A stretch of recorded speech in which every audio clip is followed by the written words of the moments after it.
Je vous rappelle la victoire de Remco Evenepoel, suivie juste après de sa chute. Nos envoyés spéciaux sont sur place, Louis-Pierre Frileux et Florian Pigeon. Louis-Pierre qui va nous expliquer un petit peu mieux ce qui s'est passé.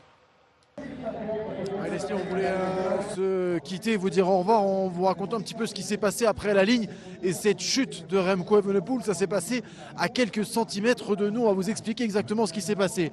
La ligne d'arrivée, elle est ici. Remco Evenepoel, il est arrivé comme ça pour aller chercher ici sa première victoire d'étape sur la Vuelta. Le problème, c'est ensuite, regardez, juste après la ligne d'arrivée, eh bien, il y a 50 mètres seulement avant les barrières que Florian Pigeon vous montre tout au fond là-bas.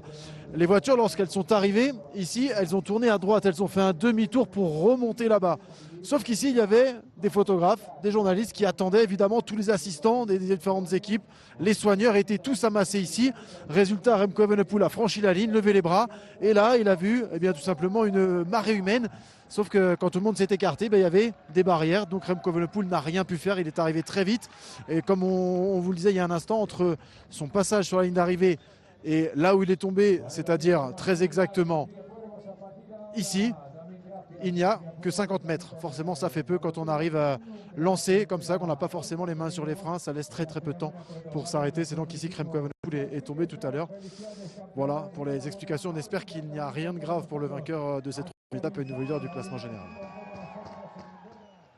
Il garde le sourire en tout cas sur les différents podiums. Remco Evenepoel, on va revoir une vue aérienne de ce qui s'est passé, de cette arrivée de Remco Evenepoel.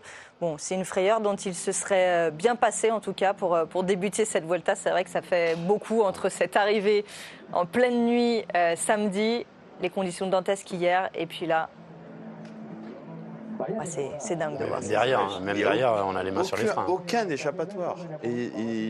Heureusement qu'il y a les inévitable. assistants. À la limite, oui, les assistants. Sur le moment, on dit, mais c'est pas possible, les assistants. Mais quelque part, heureusement qu'ils sont là. Sinon c'est les barrières. Il se prend les barrières vauban. Et là, je pense que le résultat serait plus grave.